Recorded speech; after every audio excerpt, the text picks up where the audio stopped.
The last tool that I want to talk about is Classroomscreen. And so if you are familiar with Classroomscreen, which you probably are because it's been a pretty popular tool over the past few years, gained a lot of traction I think a couple of years ago, but it's an all-in-one tool. There are 13 different widgets for you to use. I know a lot of teachers like to put it up in the morning and just kind of have it running all day on their display in their room, whether you have a smartboard or just a TV or whatever sort of panel or display you have in your room, and just have it running.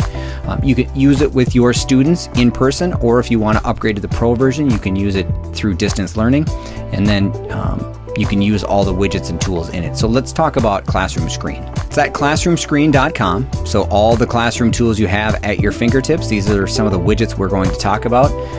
So you can just launch Classroomscreen. You don't need a login, but if you do want to have multiple screens that you are pulling from, then you will need to create an account.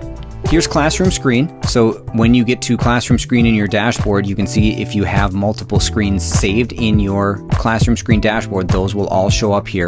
So let's just add a screen and start to look at some of the tools in this app. So I created it and it automatically generates a background. Now you don't have to have this background. You can click over here on background and then it will pull up all the different backgrounds that you have to choose from.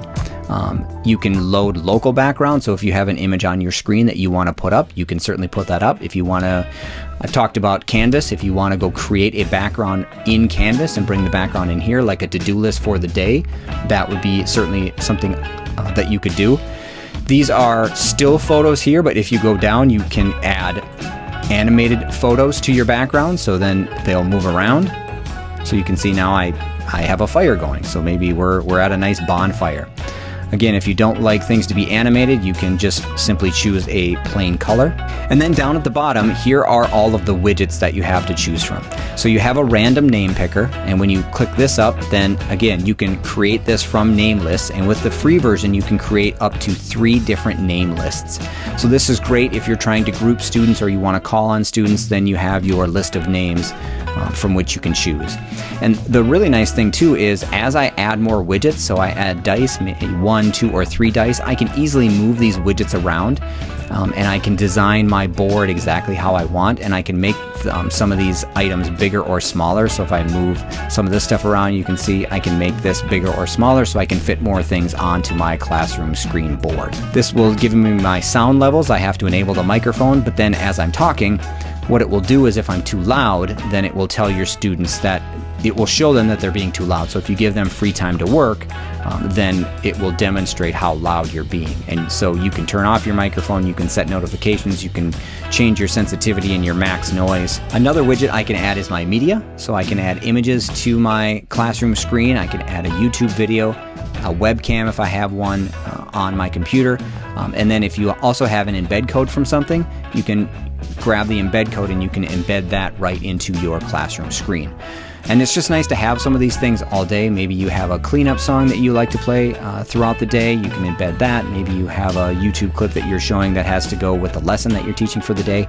Instead of going out to find it, you can just have it built right into your Classroomscreen so you can access it, and then you don't have to have it open in another tab or anything. It can just be right there built into your screen. Here's a QR code, so if you want the students to go to a specific website, you can just type the website up at the top, and then it will generate the QR code based on that website. So if I type a website, you can see it automatically generates this QR code, and if the students scan it, then it will take them right to the website that you have typed in for the QR code.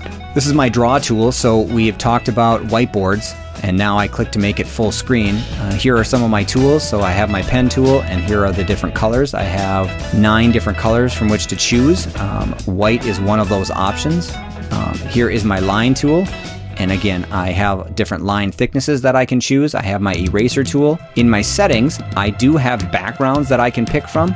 So I can do lines, I can do grids, I have a clock, I have some music notes in here that I can pick from. I can also insert an image as my background, and then I can change my background color. And I do again have the hex number here. So again, if you use the color pick eyedropper or you use color slurp and grab the hex color, then you can change the background of your whiteboard.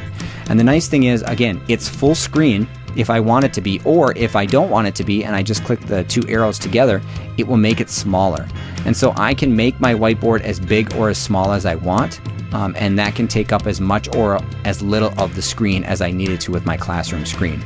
So I think this specifically is a really nice tool because you can put a reminder up here, or maybe you are drawing shapes for the students to remember, or you want the students to remember colors, or a specific math equation, or different rules, or the plot to a story you're reading, or a movie you're talking about, or a timeline of events that you are going through.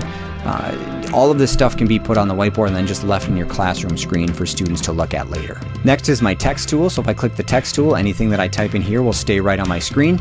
I can change the size, I can change the font, I can insert a math equation here, I can get rid of the formatting, bold, italicize, underline, strike through, superscript, subscript. I can create a link if I want to type out, maybe there's multiple websites that I'm going to be visiting throughout class. I can put these in here and then link them out to a website and click on them as I need to. I have bullet points that I can make for a list. Again, I can change the background color if I want this to stand out even more for my students. I can change the background color, and I do have the hex tool here that I can pick. Here are my work symbols. So if I just kind of put these up, I can easily access them if I want students to be quiet, if I want students to whisper, if I want them to discuss amongst their neighbor, or finally if I want them to work collaboratively in a group. In my settings tool, again, I can change the background color of my work tools.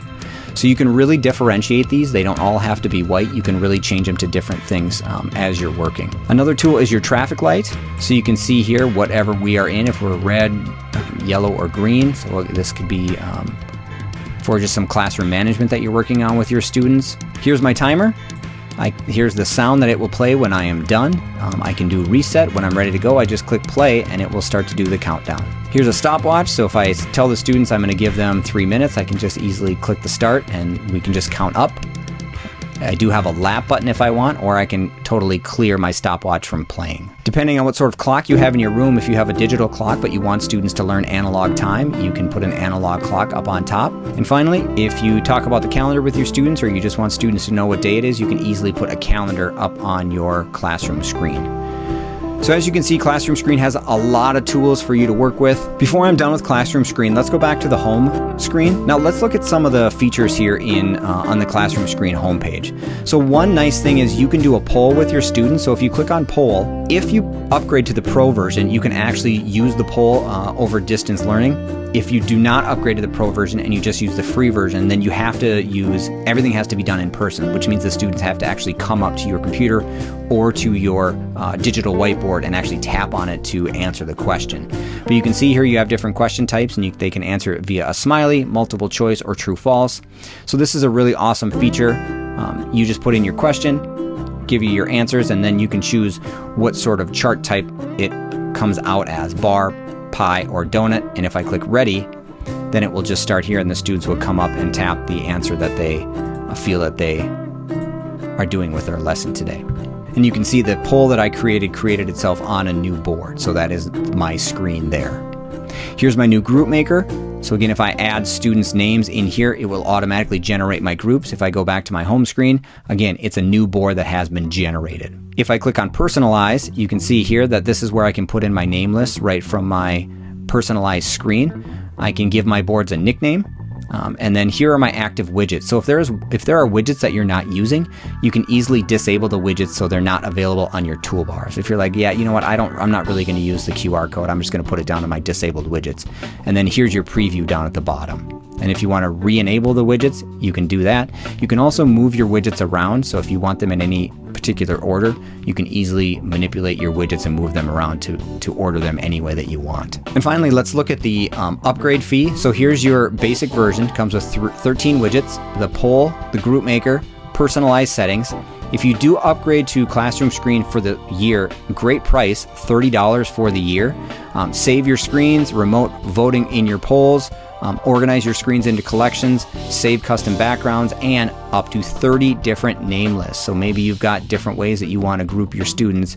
You can do it easily 30 different ways with the Pro version. And again, $30 is an amazing price for the whole year. That's a really, really great price. Those are the resources for this week, and the last of our whiteboard resources for you to use. Ziteboard, again, a pretty standard whiteboard collaboration piece for you and your students all in one space, unlimited amount of space.